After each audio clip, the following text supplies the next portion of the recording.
Hello there and welcome to another one of these Lexical Lab 1 minute English videos. If you like this video, make sure you subscribe to our YouTube channel and check out our website www.lexicallab.com to find out more about the online courses we offer.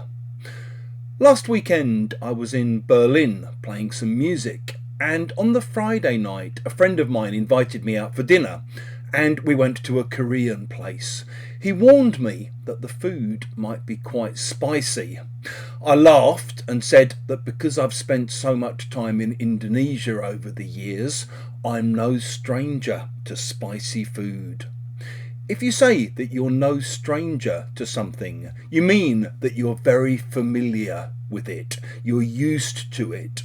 So maybe you might say, listen, after everything I've been through over the last few years, trust me, I'm no stranger to change. Or, I'm no stranger to adversity. I'm pretty stoical these days, to be honest. I've learned how to deal with hardship. I don't let things get me down too much anymore. You've probably noticed certain public figures who are no stranger to controversy. In fact, maybe they go out of their way to court controversy because they believe that there's no such thing as bad publicity.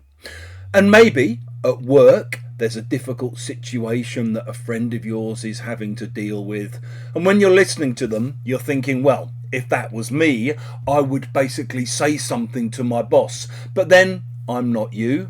Personally, I'm no stranger to confrontation. If you've enjoyed this video, please do click the like button.